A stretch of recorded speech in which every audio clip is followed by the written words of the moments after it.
హుస్నాబాద్ పట్టణంలోని రాజరాజేశ్వరి ఫంక్షన్ హాల్లో BJP SC Morcha రాష్ట్ర అధికార ప్రతినిధి బత్తుల శంకర్ బాబు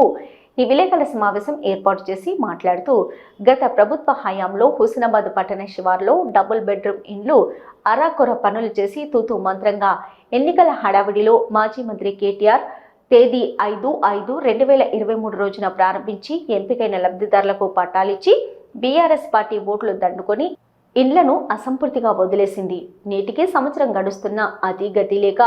లబ్ధిదారులు కిరాయి ఇండ్లలో జీవనం సాగిస్తున్నారు. ఈ విలేకరుల సమావేశంలో బీజేపీ హుస్నాబాద్ పట్టణ ఉపాధ్యక్షులు గాదాస రాంప్రసాద్, అధికార ప్రతినిధి నారోజు నరేష్, బీజేవైఎం పట్టణ అధ్యక్షుడు పోలోజు రాజేందర్ చారి, బీజేపీ సీనియర్ నాయకులు వరియోగుల అనంతస్వామి, బొల్లి శ్రీనివాస్, బీస శ్రీకాంత్ తదితరులు పాల్గొన్నారు. గత బీఆర్ఎస్ ప్రభుత్వం హుస్నాబాద్ పట్టణంలోని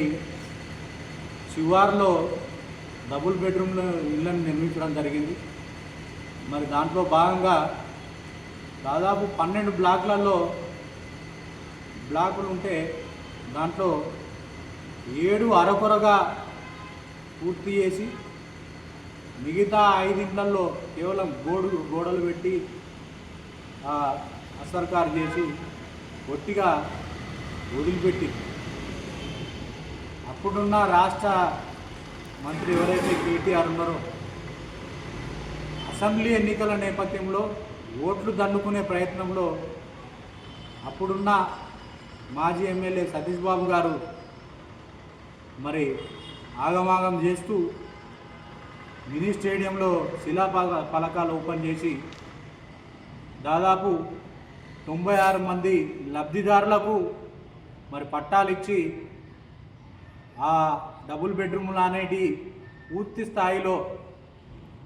మరి పనులు కాకపోయినా అసంపూర్తిగా ఉన్న వాళ్ళ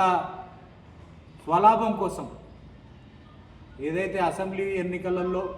లబ్ధి పొందడం కోసం మరి అప్పుడు పట్టాలు ఇవ్వడం జరిగింది. దాదాపు సంవత్సరం గడుస్తూ ఉన్నా మీరు ఆ డబుల్ బెడ్రూమ్ ఇళ్లను పూర్తి చేయాలని చెప్పేసి వారికి నెలలోగా మరి వారు పూర్తి చేసి వారికి వాళ్ళు నివాసం ఉండే విధంగా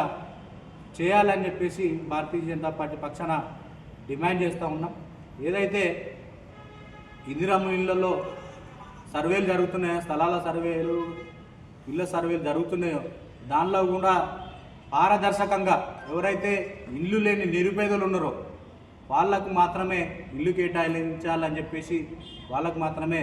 ఇల్లు ఇవ్వాలని చెప్పేసి ఈ సందర్భంగా భారతీయ జనతా పార్టీ పక్షాన ప్రభుత్వాన్ని డిమాండ్ చేస్తూ ఉన్నాం.